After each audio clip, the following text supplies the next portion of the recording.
तुमच्या मवियामधल्या मित्रपक्षाला पण विचारूया की काँग्रेसने तुम्हाला महानगरपालिकेमध्ये योग्य साथ दिली नाही आणि म्हणून ही सगळी वाताहत झाल्यासारखं वाटतंय. नाही, आम्हाला साथ देण्याचा काय प्रश्न येतो, आम्ही वेगळे लढत होतो. काही पण याचाच फटका बसला का? अजिबात नाही, असं नाही आहे. बघा, एक गोष्ट, एक ॲनालिसिस मी अनेकदा करायला सांगतोय, पत्रकारांनी ते करावं. अभय सर पुन्हा मागे बसले, मी पुन्हा अभय सरांची एव्हिडन्स काढतोय. आम्ही कधी काँग्रेसबरोबर लढलो यापूर्वी? महानगरपालिकेची कुठली निवडणूक लढलो तर कुठलीच नाही. आम्ही सतत काँग्रेसच्या विरोधात महानगरपालिका निवडणुका लढतोय. याचा अर्थ काय आहे की काँग्रेसची वोट बँक आणि आमची वोट बँक ही वेगळी आहे. आमची जर वोट बँक वेगळी असेल तर आत्ता काँग्रेसची जी वोट बँक आहे ती कुणाची वोट बँक आहे? मग ती कुठे आहे? तर ती काही अंशी भारतीय जनता पार्टीची आहे.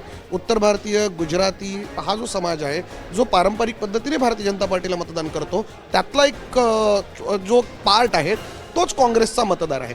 काँग्रेसनी ते मतदान करून, काँग्रेसनी तिथे जागा लढवून, काँग्रेसनी त्यांची पोझिशन मुंबईमध्ये त्यांच्या ठिकाणी ओके केली. म्हणजे अगदी निवडणुका घोषित झाल्या तेव्हा पण मी हे सांगत होतो की बघा, प्रत्येकाला आपला डाव खेळण्याचा अधिकार आहे. काय झालं, काँग्रेसला 2019मध्ये राज ठाकरे जेव्हा काँग्रेसचा प्रचार करत होते तेव्हा ते काँग्रेसला चालत होते. मात्र जसं त्यांनी आता बिहारच्या निवडणुका बघितल्या, काँग्रेसला राज ठाकरे नको झाले. अर्थात दोन्ही, काँग्रेसही आणि भारतीय जनता पार्टीसुद्धा, दोन्ही पक्ष हे राष्ट्रीय पक्ष आहेत.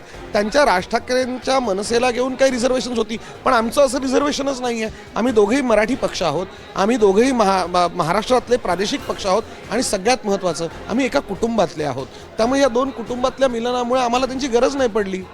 याच्यामध्ये असं आहे की एका कुटुंबातले आहोत हे कळायला 20 वर्ष लागली, हा एक त्यातला भाग आहे. दुसरा भाग असा आहे की काँग्रेसबरोबर तुम्ही लढणार नाहीत, कारण त्यावेळेस भाजप तुमच्याबरोबर होती. म्हणजे भाजप, काँग्रेस आणि शिवसेना असं एकत्र लढायची इच्छा होती की नाही माहीत नाही. फक्त एकच आहे त्याच्यामध्ये की काँग्रेस महाविकास आघाडी एक महाराष्ट्रातलं पोटेंट कॉम्बिनेशन होतं. विशेषतः भाजपाने ज्या पद्धतीचं राजकारण महाराष्ट्रामध्ये केलं त्याच्यानंतर त्यांच्याशी लढण्याशी, एकत्र होण्याची जी महाविकास आघाडीची मोड बांधली गेली, ती एक कॉम्बिनेशन मुंबईमध्ये तर ते निश्चितपणे कामी येत होतं. मुंबईमध्ये विधानसभेत महाराष्ट्रात पाणीपत झालं, पण मुंबईमध्ये बरा परफॉर्मन्स राहिला कारण एक महाविकास आघाडी होती म्हणून. आत्ताच्या निवडणुकीमध्ये सुद्धा जर काँग्रेस, मनसे आणि उद्धव ठाकरे एकत्र असते तर काय कॉम्बिनेशन असतं, तर हे आत्ता तुम्ही तो बघितलं तर ते लक्षात घ्यायला. दुसरं, ज्याचा लेगसीचा उल्लेख केला, लेगसी आज तुमच्याकडे पक्षाचं नाव नाही, चिन्ह नाही, बरोबर आहे, पण तुमच्याकडे बाळासाहेब आहेत हो. तुमच्याकडे ठाकरे या नावाची लेगसी आहे आणि ती किती प्रभावशाली आहे ते आत्ता हे आकडे आल्यानंतर सुद्धा तुम्हाला मान्य करावं लागेल. एक निश्चित आहे की काँग्रेसच्या पुढे दोन पर्याय होते की भाजपाला रोखणं, याला प्राधान्य द्यायचं का आपल्या प्रादेशिक भूमिका ज्या राज ठाकरेंच्या संदर्भातल्या आहेत त्या मान्य करून राष्ट्राचं राजकारण करायचं. त्यांनी मला वाटतं की तो दुसरा पर्याय निवडला.